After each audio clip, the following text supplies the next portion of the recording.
If you feel your dialogue mixes are absolutely perfect in your finished projects, skip to the next video. But if you want to take it a step further and make your dialogue sound professionally mixed, you need to master the art of the compressor. Let's join professional sound designer Dallas Taylor in his Together workshop as he explains his methods of using audio compressors to sweeten his dialogue tracks. And to watch his full workshop, click on the link in the description.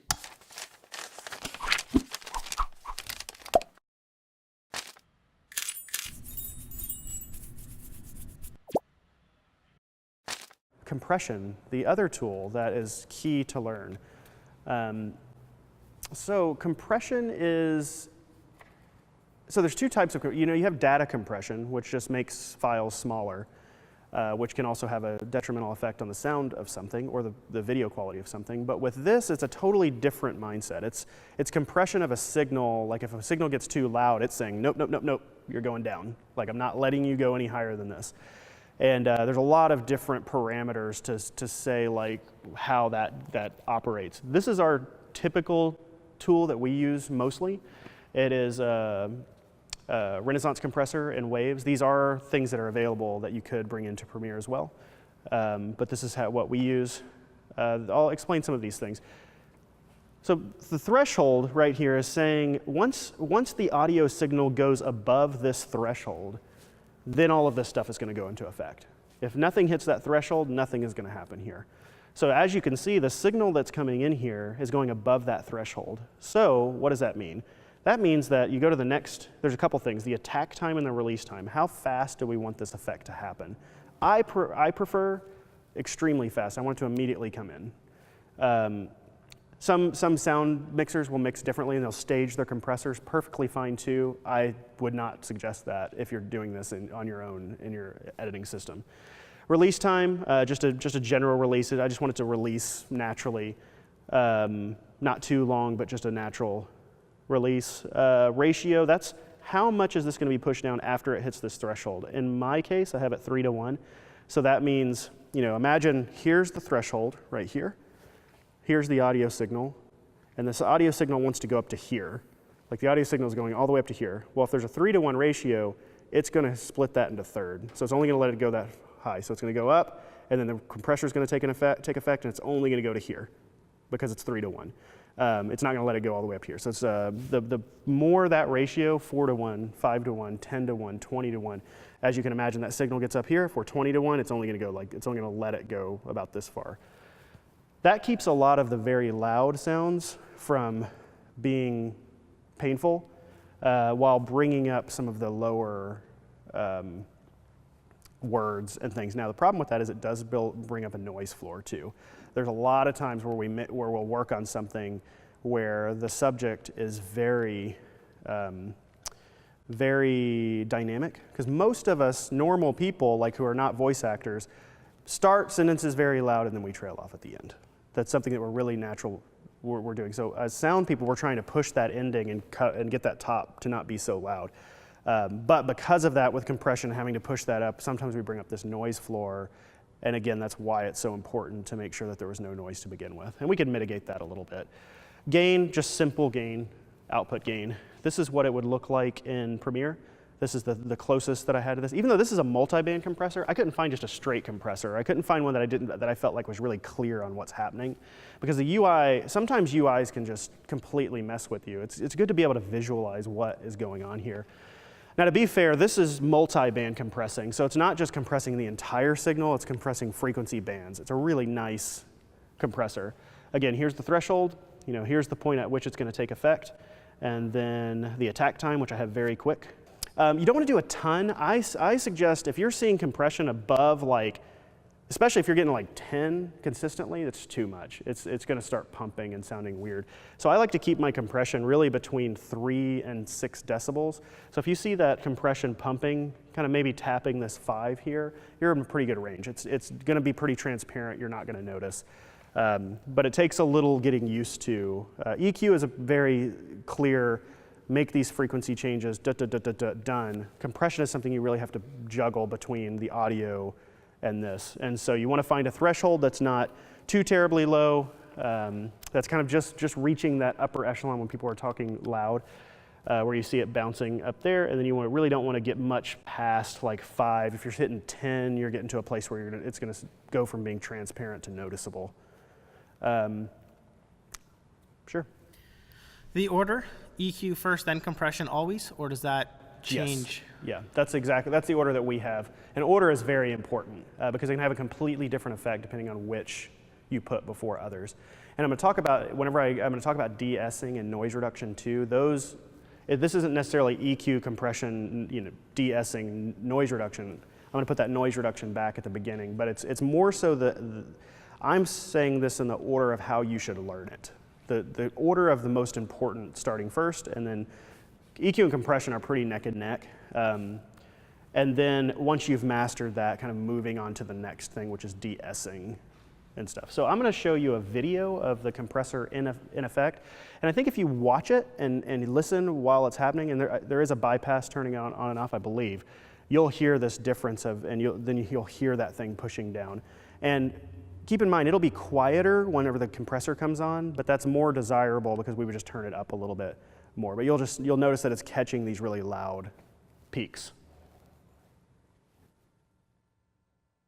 The military regime stopped people from leaving the country, and people and goods from outside weren't allowed in. Ethnic minorities were persecuted, and critics of the government were imprisoned, tortured, or killed. And Myanmar became one of the poorest and most isolated countries on the planet. But in 2011, Myanmar's government began loosening many of the restrictions on speech, trade, and consumption. What happens when 55 million people suddenly have access to the world outside their borders? It gives control and tightness. Between EQ and compression on dialogue, this is a foundation of even getting to mixing or even going down that path. So yeah, any questions on EQ or on compression? This is something that with all of these things, they're hard concepts to just see and look at. They're much easier whenever you're tweaking knobs. I would highly suggest taking the video of me talking about it and then putting Premiere right next to it with some audio and tweaking it until you're hearing what's happening, and then pulling it back. It's very hands-on. Most audio stuff, I think one of the reasons it's so mystical is because there are concepts that you just can't get unless you're actually in the tools moving things around. And then it starts to become really clear. So does anybody have any compression questions? Go ahead. For dialogue, do you ever use a multiband compressor, or do you generally do like an overall compression? We typically use multiband compression on the end, especially when we're working with broadcast. Multiband compressors are really good. It's almost a step further. It does essentially a very similar thing, but instead of the entire signal, it's just doing all of these bands. We tend to use multiband compression whenever we're mixing for something like a Discovery channel, and we need to just they have a very strict, tight spec. It needs to be very tight to a specific level, and even short term has to be like rock solid all the time. So they don't want dynamic mixes like a movie. So that's typically where we use multiband compression. Hi. Hey. I was wondering if you do side chains at all. Sometimes. I would say that would be the concept of sidechain, and so I'll explain that briefly. It's definitely like getting into the more advanced mode. We do use oftentimes where you can trigger, and it's in here somewhere, right here. We have 2 sidechain compressors right there. What that does and how you can set this up, and I'm not exactly sure how you set it up in Premiere, but what we can do is we can make this compressor can affect the music, where you say, instead of actually affecting what it's on, send it, this key input over here, and push down the music while this person is talking. Very easy to mess that up too. It's one of those things that you could really kind of like start to hear this music pumping a lot. So we use it very, very minimally.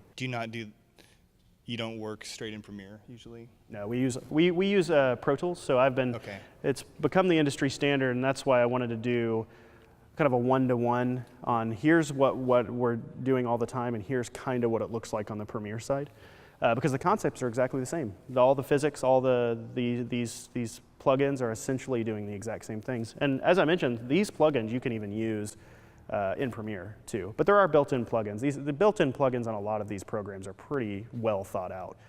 too. So yeah. Is there a situation when you don't use compression? Yeah, when we're doing something like films that are going to be played in big theaters, we use a lot less compression because the most beautiful compressor on earth is the air that's around us, because it takes force to move sound through the air. There's a reason that if I talk really quietly that people in the other room can't hear me, and that's because the air is diminishing it along the way. And so whenever something is happening in a big space, like a big conference room or a big theater, then we have to take into account the air that's in the room that's going to naturally do a very, very beautifully analog in the purest way compression on everything that we do. So if we are listening in our studio with monitors that are 4 feet away from our ears, that's a totally different experience than something that's 30 feet in front of you because of the air. So we use a lot less compression. It might not sound as great in a studio. It might not sound great on headphones at all because it's just too much dynamic range. But we do back off the compressors a lot whenever we're working in, whenever something's going to be played in a theater. And that's why one of the reasons whenever you listen to a movie at midnight in an apartment with a neighbor, you're constantly turning up and turning down. It's because they're mixing for a theater, and they could go back and remix it for limited bandwidth and make it very comfortable. But if you're listening to like the Discovery Channel or National Geographic at a low volume, you can hear every single thing. You don't have to turn it up, you don't have to turn it down because they've designed it that way for all of the sound people. But you know, Lord of the Rings, it's just going to be a constant battle with the remote if you're trying not to wake people up. What's up? Let's see here. So what if I had a client in a project that they said 50 to 70% of playback for the piece is going to be on a mobile phone? What does that factor in? Yeah, it's typically going to be pretty tight because we're thinking it's going to be earbuds. And so earbuds are really sensitive. Having speakers that are a millimeter in size and a millimeter away from your eardrums, it's extremely sensitive to keep that band very tight.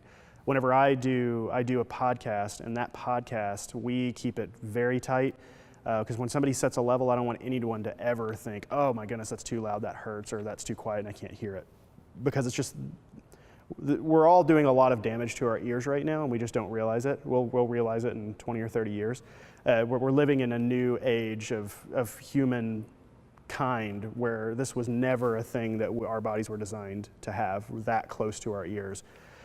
And so it's even more sensitive of really careful attention to making sure that there's not just like if someone took a hammer and just struck it against an anvil or something like that can just do severe damage. And I've heard it before. There's been times where I've listened to radio shows and different things where I've ripped the earbuds out of my ears because it's really painful. So yeah, more compression. What's up? What is your typical output level? Are you trying to hit -6, -3? Does it depend on your client delivery? That is a great question, and I'm going to get to it too. Great. What's up? Okay, I got a couple more. So really quickly, the values for compression you use. So the threshold is going to be a little something you're going to have to play around with. We are always at -12 because we have an entire template built for perfection on exactly what those levels need to be. You're going to have to play with that threshold a little bit. Attack time, as fast as possible. That's the smallest number you can find. Release time is probably going to be whatever it's preset to. That's something that most of the time I don't have to mess with. Ratio, 3:1, is very healthy. It's very standard, middle of the road compression. Gain, output gain, that is merely volume, so it's completely up to you. He shoots on the beach all the time where wave noise bleeds into dialogue. Would you still use a compressor? No. If there's just a lot of noise, you just can't get around it. But then you're going to have other problems on top of that. But it's one of those things where you don't really have much of a choice. Maybe a fast ratio in that, where you're really just chopping off the tip tops. But the beach is literally the worst possible environment. Lost did this. So you can tell early on in Lost versus whenever it kept going that I don't know what the story is behind it, but I had heard that the actors were really getting annoyed with how much ADR they had to do because the show is set on a beach. And so early on, there was a lot of ADR. It was very clean. You could hear that. Later on in the series, you can hear that noise reduction pumping all the time because it's just like you get a different performance in a studio than whenever you're there. So if you listen carefully to something that's by a beach, and if it's ADR if you're not hearing this pumping, and it's real if you hear while the person is talking. It's really clear once you hear it. I hope I don't ruin any movie and TV experiences by revealing that.